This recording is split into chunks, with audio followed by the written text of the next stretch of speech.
আপনারা কি নিশ্চিত যে ওষুধে কোনো ক্ষতি নাই? যে ডায়াবেটিসের রোগীর হতে পারে হার্ট অ্যাটাক, হতে পারে ফ্যাটি লিভার, হতে পারে কিডনি নষ্ট, হতে পারে নার্ভ নষ্ট, হতে পারে না এমন কিচ্ছু নেই।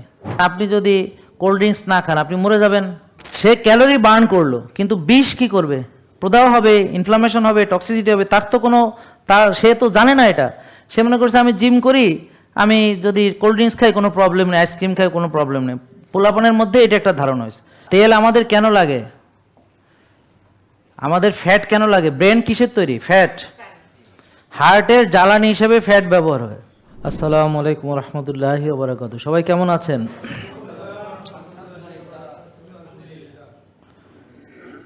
আল্লাহর দরবারে আমরা লাখো কোটি শুকরিয়া আদায় করি, আলহামদুলিল্লাহ। তিনি যদি আমাদেরকে জ্ঞান প্রদান না করতেন তাহলে আমরা জানতে পারতাম না, এবং আমাদেরকে আশরাফুল মাখলুকাত, সৃষ্টির সেরা, তিনি আমাদেরকে সৃষ্টি করেছেন বলে আমরা সৃষ্টির সেরা হতে পেরেছি।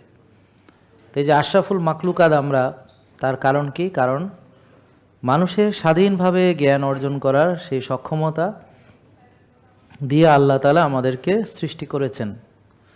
আমরা হলাম রিয়েল ইন্টেলিজেন্স, RI।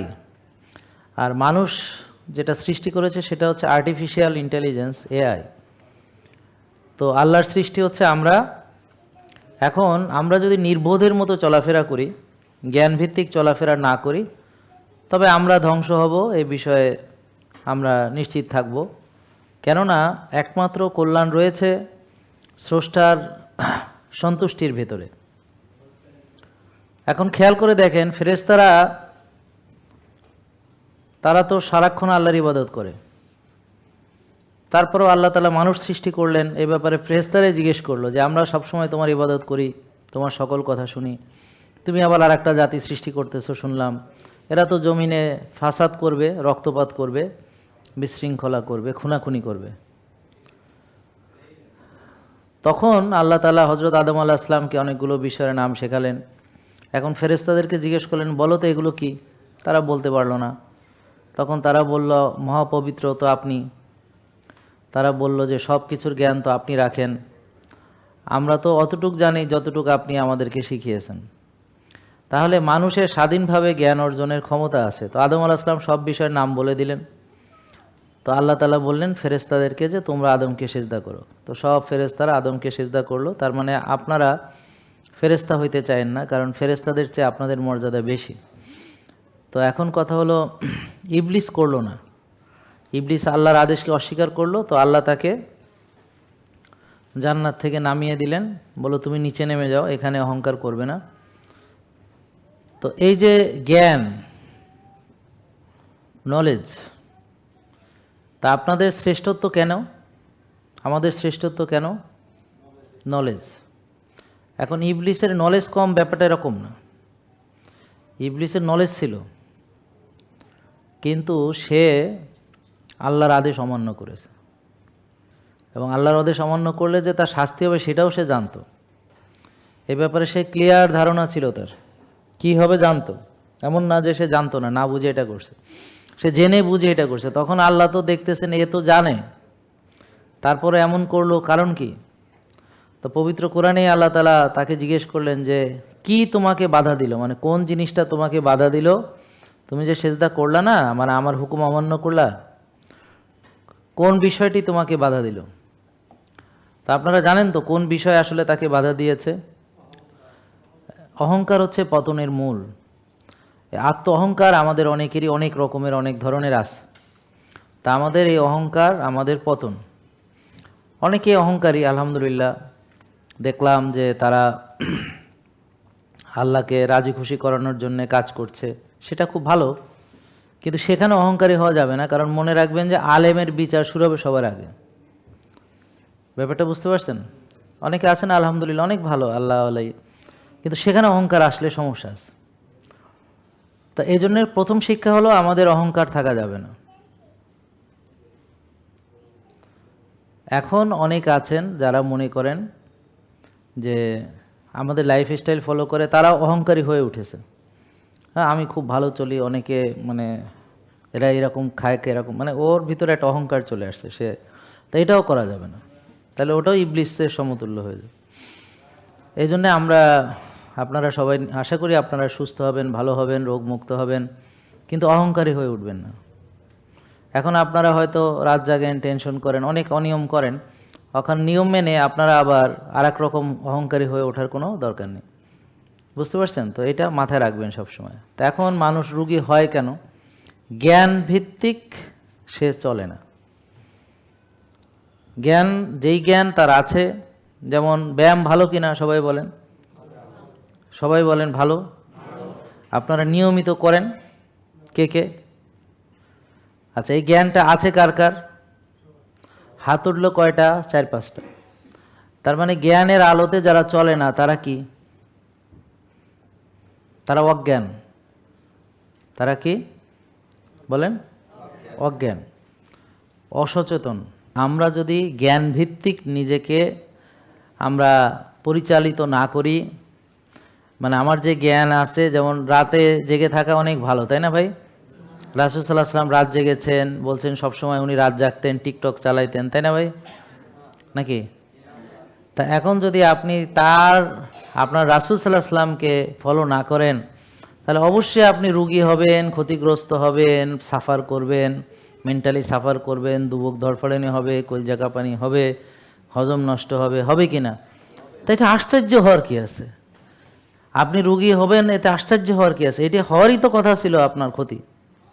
এখন আপনাকে ট্যাবলেট একটা দিয়ে সেই ক্ষতি থেকে বাঁচাবে, এটা কি সম্ভব নাকি? সেটা তো কেমিক্যাল আরও ক্ষতি। কারণ যেখানে খাবারের মধ্যে কেমিক্যাল মিশ্রিত থাকলে সেটাকে আমরা ক্ষতি মনে করি। সেখানে আবার যদি মনে করেন যে 100% কেমিক্যাল, কোনো খাবার টাবার কিচ্ছু না, তাহলে সেটা কি? আর যদি এটা ক্ষতিকর না হতো, তাহলে তো আপনারা বাজার থেকে মুড়ি মুড়কির মতো কিনে খাইতে পারতেন, যেভাবে আপেল কেনেন, কলা কিনেন, কমলা কিনেন। হ্যাঁ, বুঝলেন? সেটাও ক্ষতিকর, কারণ ওই যে কেমিক্যাল মেশানো যদি আপেল থাকে, কার্বাইড দেওয়া যদি আম থাকে, সেটা ক্ষতি না ভাই? নাকি? আমের গায়ে যদি স্প্রে করে, ক্ষতি না ভাই? আম না পচার জন্য যদি কিছু দেয়, ক্ষতি কি না? তো তাহলে এখানে দেখেন পুরোটা ফল, তার ভিতর একটা জিনিস মিশিয়ে দিছে যার কারণে আপেল পচে না। তো সেটাকেও আমরা স্বাস্থ্যের জন্য হুমকি ক্ষতি মনে করছি। তাহলে সেই জিনিসটা কি মিশাইছে বলেন তো? কেমিক্যাল মিশাইছে। তারপরেও দেখেন আপেল কিনতে কোনো ডাক্তারের প্রেসক্রিপশন লাগে না, আপনি কেজি কেজি আপেল কিনে নিয়ে আসতে পারেন। তেমন যদি হয়তো বাজারে ওষুধ নিরাপদ, কোনো ওষুধ খেলে কোনো ক্ষতি হয় না, তাই আপনি কয়েক কেজি ওষুধ কিনে নিয়ে আসতে পারতেন ঘরে, কোনো প্রেসক্রিপশন লাগতো না, এবং ইচ্ছা মতো খাইতে পারতেন। তাহলে এই ওষুধটা এত সাংঘাতিক যে একজন রেজিস্টার্ড চিকিৎসকের পরামর্শ ছাড়া খাওয়া যায় না। ডোজ আছে, আপনার শরীরের ওজনের অনুপাতে কতটা আপনাকে দিলে অ্যাকশন হবে, কতটা দিলে রিয়াকশন হবে, কতটা দিলে ওভারডোজ হবে, কতটা দিলে মারা যাবেন। তো দেখবেন সব কিছুর যত ওষুধ আছে এটা একটা টক্সিক ডোজ আছে। কিন্তু কয়টা আপেল খেলে মারা যাবেন এরকম কিছু নাই, যে কয়টা ইলিশ মাছ একসাথে খেলে মরে যাবেন। মানে ব্যাপারটা বুঝছেন? এটা তো ড্রাগ না, এটা হলো ফুড। নাকি বুঝেন না মনে হয়? তাহলে আপনারা কি নিশ্চিত যে ওষুধে কোনো ক্ষতি নাই? যে যদি ক্ষতিকর না হতো তাহলে তো ডাক্তার লাগতো না। তোমার কি হয়েছে? ডায়াবেটিস? এই হলো ডায়াবেটিসের দোকান, এখানে ডায়াবেটিসের সব ওষুধ টষুধ পাওয়া যায়, তুমি যা ইচ্ছা কিনে নিয়ে আসো, যেভাবে মাছ কেনে, তরকারি কেনে, সেরকম তুমি আইনে খাও, দেখো কোনটা খেলে তোমার কমে, তুমি বিভিন্নটা ট্রাই করো। কি ব্যাপারটা তাই হতো? কি ডাক্তার লাগতো না? তাহলে ডাক্তার লাগে কেন? কারণ এগুলো বিষাক্ত জিনিস, এগুলোর সাইড এফেক্ট আছে, ড্রাগ ড্রাগ ইন্টারাকশন আছে, সঠিক ডোজ লাগে, বুঝলেন? এটা একটা মানে একটা নীতির ভিতরে দিতে হয়, নাহলে এটা নিরাপদ নয়। তা না হলে এটা, এবং ডাক্তারকে 1-2 দিন না, 7-8 বছর পড়াশোনা করতে হয়, আবার বড় ডিগ্রি করতে হলে আরও 7-8 বছর পড়াশোনা, 15-20 বছর তাকে এটা পড়াশোনা করতে হয় একটা প্রেসক্রিপশন লেখার জন্য। নাকি? তাহলে এত পড়াশোনা করতে হয়, তার মানে কতটা ক্ষতি চিন্তা করেন, এত পড়তে হয় কেন? নাহলে তো এত পড়া লাগতো না। হ্যাঁ, বুঝি না। হ্যাঁ, তারপরেও ভুল হচ্ছে, তারপরেও রুগী মারা যাচ্ছে, এই নিয়ে অনেক আমরা শুনি, মিডিয়াতে আসতেছে। হ্যাঁ, ঠিকই বলেছেন। তারপরেও ভুল হচ্ছে, তারপরেও রুগী মারা যাচ্ছে, তারপরেও এগুলো নিয়ে কেস কাণ্ড হচ্ছে, অনেক পেপার পত্রিকায় আসতেছে, তাই না ভাই? তাহলে আপনারা এটাকে নিরাপদ ভাবতেছেন কিসের জন্যে? মানে এটা খাওয়ার সময় বুক কাঁপে না কেন? বছর বছর খাইতেছেন, ভয় লাগে না কেন? মানে দীর্ঘদিন খেলে ক্ষতি হয় যে এটা জানার পরেও খাচ্ছেন কিভাবে? সাময়িক আরামের জন্য। ঠিক বলেছেন। এই সাময়িক আরামের কথা যারা ভাবে তাদেরই ফিউচার নষ্ট। যেমন একটা লোক বিরিয়ানি খায় সাময়িক আরামের জন্য, জেনা করে সাময়িক মজার জন্য, কিন্তু জাহান্নাম মানুষ সাময়িক আরাম দিয়েই কামায়। ব্যায়াম করে না, কষ্ট হবে। ব্যাপারটা বুঝতে পারছেন? বুফে খায়, এই সময় খুব মজা লাগে। একদম ঠিক। এইটা হলো মানুষকে লোভ লালসা এবং সাময়িক আরাম দিয়েই শয়তান মানুষের ভবিষ্যৎ নষ্ট করে, ভবিষ্যতে তাদেরকে জাহান্নামী বানায়। একইভাবে ভবিষ্যৎ নষ্ট করে, ভবিষ্যৎ তাদেরকে রুগী বানায়। সব সময় সে ধোকাটা দিবে। যেমন আদম আলাইহিস সালামের ওখানে গন্ধম ফল না খেলে উনি মারা যাবেন, ব্যাপারটা এমন ছিল না। ওটা কোনো আইসিইউ ছিল না। ওনার প্রচণ্ড শরীরে ব্যথা উঠছে, গন্ধম ফল খেলে ব্যথা কমবে, ব্যাপারটা তা ছিল না। ওনার প্রচণ্ড মাইগ্রেনের ব্যথা উঠছে, এখন গন্ধম খেলে মাইগ্রেন ভালো হবে, এমন কিছুই ছিল না। কি, উনি জান্নাতে ছিলেন, জান্নাতের পোশাক পরিধান করেছেন, ওনার সঙ্গী ছিল না, আল্লাহ সঙ্গী দিয়েছেন, জান্নাত থেকে খাবার দিয়েছেন, এবং উনি আবার নবীও ছিলেন।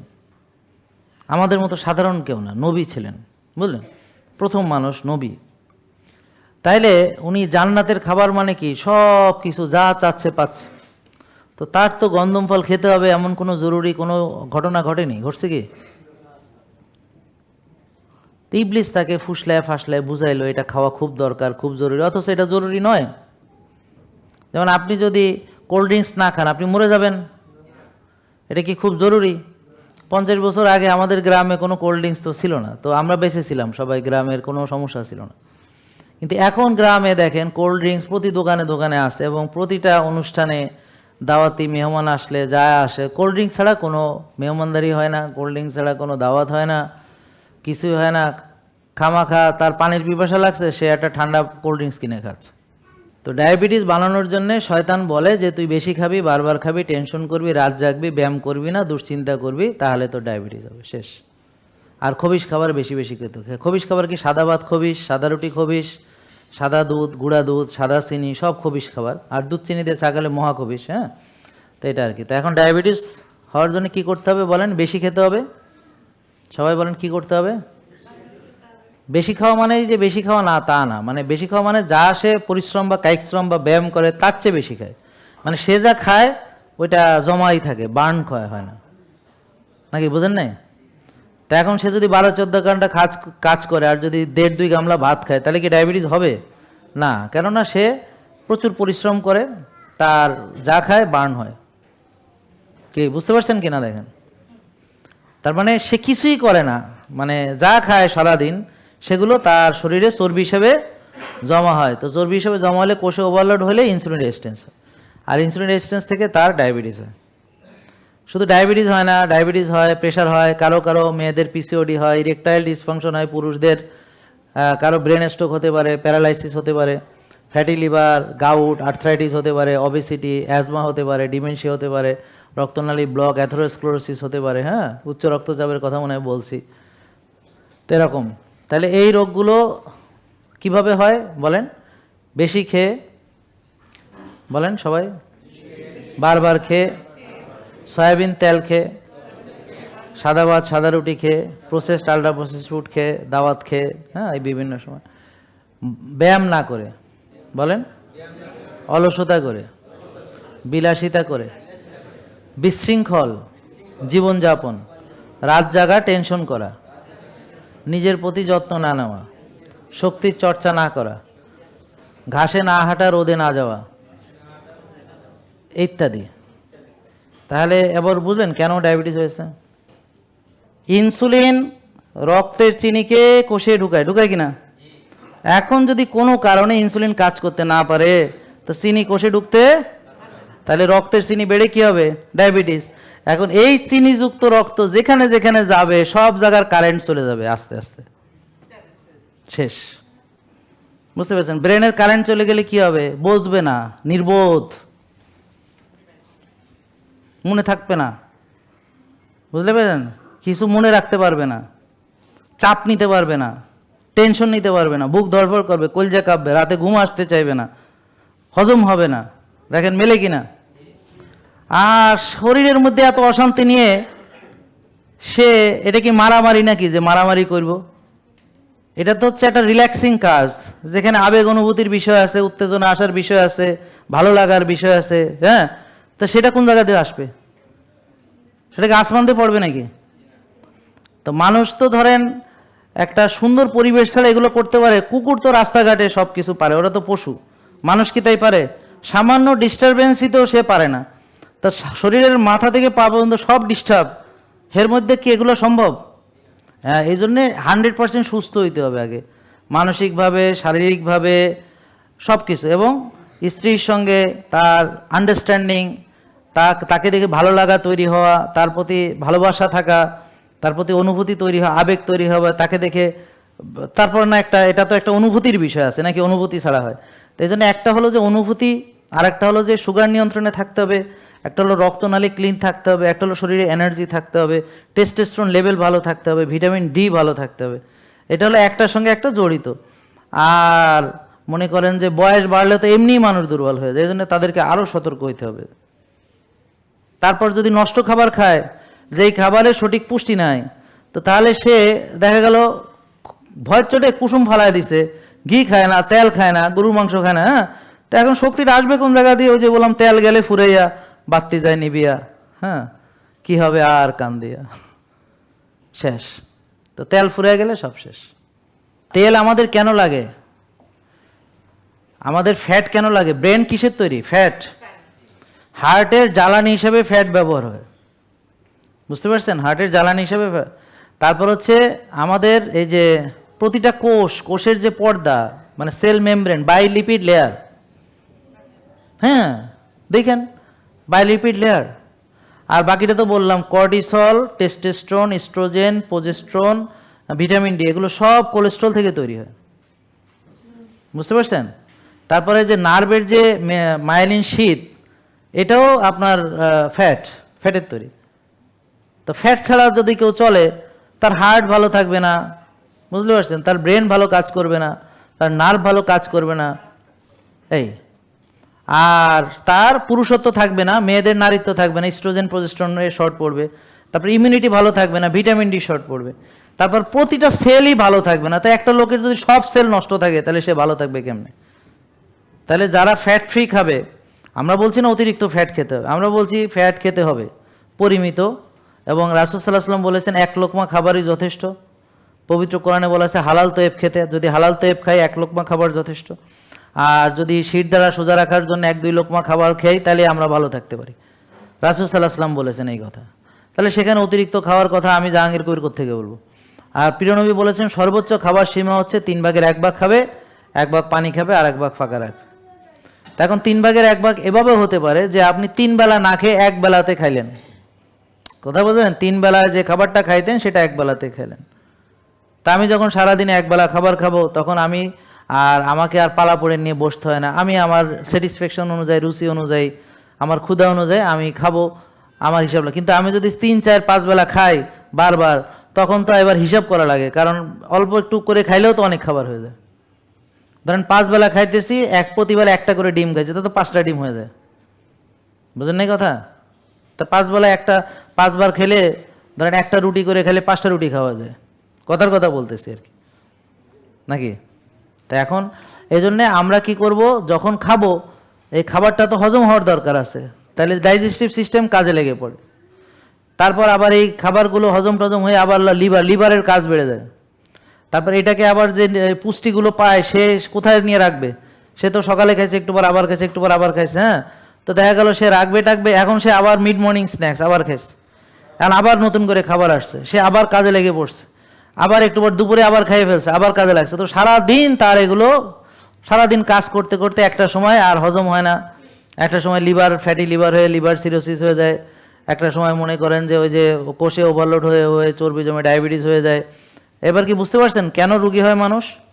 তো সে ব্যায়াম করবে, সে সঠিক খাবে, এইসব বাদ দিয়া সে ট্যাবলেট খায়, আর ট্যাবলেট খুঁজে কোন ডাক্তার ট্যাবলেট খাওয়ায়, কোন ডাক্তার ভালো ট্যাবলেট লেখে, অমুক ডাক্তার ভালো গল্প করে, জানেন না এই ডাক্তার খুব ভালো, দারুণ হাত খুব ভালো কাটে, আমি বুক ফাড়ে আসছি, খুব ভালো লাগছে, দারুণ মজা লাগছে, এরম গল্প করে। অমুক ডাক্তার খুব ভালো বুক ফাড়ে, অমুক ডাক্তার খুব ভালো রিং পরায়, আর আপনারা কিভাবে রিং থেকে বাঁচবেন হে আলাপ নাই। আপনি কিভাবে ওই বুক ফাড়া থেকে বাঁচবেন হে আলাপ নাই। কারণ এটা তো নিজের ঘাড়ে আসে যে হ্যাঁ আপনাকে ব্যায়াম করতে হবে, আমার কি এত সময় আছে নাকি। আবার ওই যে বুক টুক ফাইড়া 3 মাস বসে রয়েছে, হেতে সময় পাইছে। হাসপাতালে 2 সপ্তাহ শুয়ে সিলিং দেখছে, হেতে সময় ছিল। খালি প্রতিদিন আধা ঘন্টা সময় বের করবে, সেই টাইমটা খালি নাই। আর ঘুমাবে সেই টাইমটা নাই। কিন্তু 6 বেলা খাওয়ার টাইম ঠিকই আছে। এগুলো ঠিক না করে সে ওষুধ খোঁজে। কোথায় ওষুধ শুনছে, এই প্রতারিত। কি করব, মানুষ যদি মানে এরকম মানে ভিসি নাথ হয় তাহলে কিভাবে হবে, কি কিছু করার নাই। শোনেন, এই জন্যে মনোযোগ দিয়ে শোনেন। দেখেন কোষ ভালো, আপনি ভালো, এটা তো বুঝতে পারতেছেন। আচ্ছা দেখেন, তাহলে এখন এই কোষে যদি ওভারলোড হয়, ওভারলোড কি দিয়ে হয়? এই যে ওভারলোড হয় কি দিয়ে বলেন তো?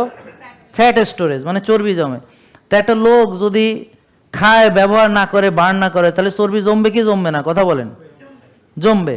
তাহলে জমতে জমতে, এটা তো একদিনের ঘটনা না। কারো ডায়াবেটিস 50 বছরে ধরা পড়ছে, কারো 55 বছরের, কারো 60 বছরে ধরা পড়ছে। এটা কি একদিনের ব্যাপার? কিন্তু অনিয়ম তো করছে সে বহুদিন।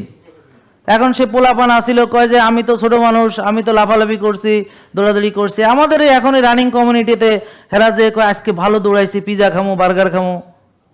হ্যাঁ বলে দৌড়ায় পিজা বার্গার খাবো। তাহলে দৌড়ানোরই দরকার কি? মানে নষ্ট খাবার খাইয়ে খাইয়ে কি বার্ন হয় নাকি? এটা বুঝে না তো যে বিষ কি বার্ন হয়। সে ক্যালোরি বার্ন করলো, কিন্তু বিষ কি করবে? প্রদাহ হবে, ইনফ্লামেশন হবে, টক্সিসিটি হবে। তার তো কোনো, তার সে তো জানে না এটা। সে মনে করছে আমি জিম করি, আমি যদি কোল্ড ড্রিঙ্কস খাই কোনো প্রবলেম নেই, আইসক্রিম খাই কোনো প্রবলেম নেই। পোলাপানের মধ্যে এটা একটা ধারণা হয়েছে। কারণ ফুটবলের অ্যাড দিতে আসে, কোল্ড ড্রিঙ্কস দেওয়া, ফুটবলের অ্যাড দিতে আসে, আইসক্রিম দেওয়া, কত কিছু দিয়ে অ্যাড দিতে আসে। তো পাবলিক মনে করে, পোলাপান মনে করে এটা। বুড়েরা বুঝে না, আর পোলাপানে কি বুঝবে? বুঝেন?